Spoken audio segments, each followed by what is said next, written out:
it's your fault. He acts that way. Now, I don't know how many of you have heard that from a Christian counselor, but I have had a number of women in my counseling practice, as well as in Conquer and other ministries that I work with women in destructive marriages, who have been told that by, well, stop pushing his buttons, or you're not giving him enough sex, or, if you criticize him, of course he's going to act that way. In other words, it's your fault that he acts that way. It's your fault that he abuses you. It's your fault that he treats you that way. This lie is as old as history. Right? It's your fault that I act that way. And some other versions of that is, you make me so mad. Or if only you wouldn't do this, then I wouldn't act that way. Right? The blame game. The blame game, as old as Adam and Eve.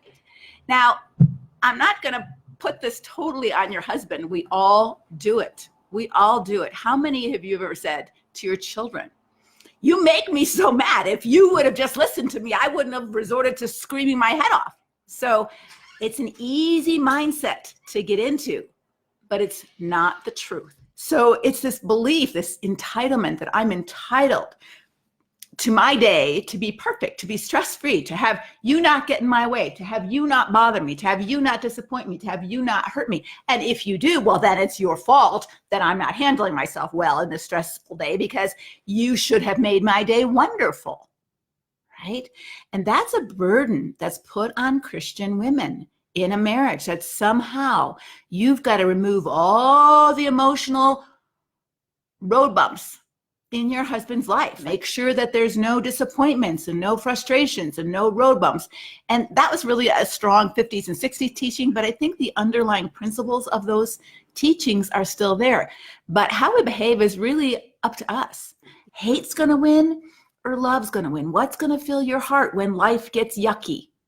You decide that, not life. And if life decides that for you all the time, then you live with that victim mindset. Remember Moses threw the 10 commandments down when Aaron and the people of Israel built that golden calf while he was away getting God's word, and then Moses, struck the rock instead of tapped it when God said to tap it, and God said, Moses, as a consequence of your not listening to me and you getting aggravated by these Israelites, and they were aggravating, you're not going in the promised land. But Moses could have said, but those Israelites, they make me so mad. Yes, they were sinful. Yes, they were wrong. But who did God hold responsible for his own response to that? Moses. In the same way, Jesus says something very powerful that I want to share with you. And it's in Luke 6:45. He says, the good man brings good things out of the good stored up in his heart, and the evil man brings evil things out of the evil stored up in his heart.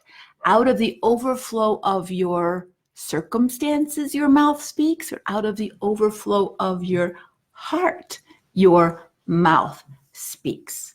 So let me show you an illustration that I often used in my counseling office when the blame game was going on.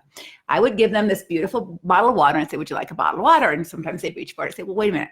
Let me show you what happens when I shake this water. So I'm going to shake this water.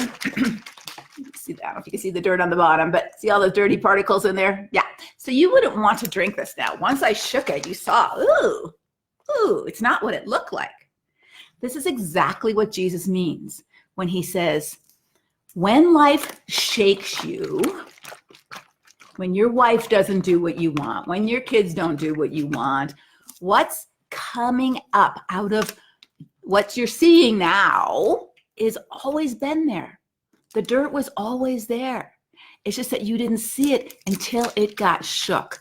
And so Jesus says, yes, people shake us, people upset us, people disappoint us, people frustrate us. But what we do with that comes out of our heart. And so when your husband or your church leaders try to make it your responsibility to control what comes out of his mouth, it's impossible.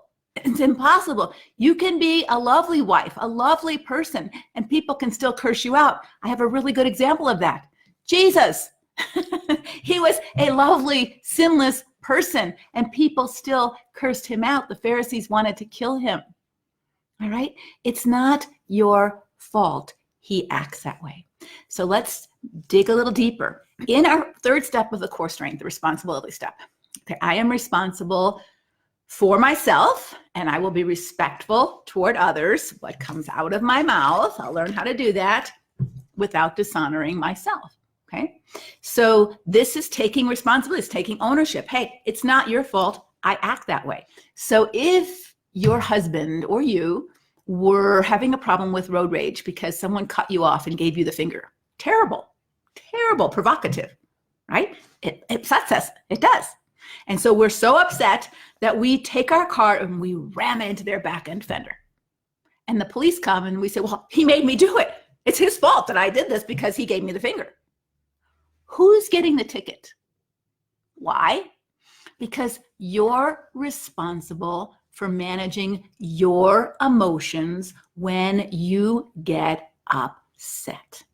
And when you're in counseling and it turns back on you that somehow you're responsible to manage his emotions, that's not healthy, it's not realistic, nor is it possible.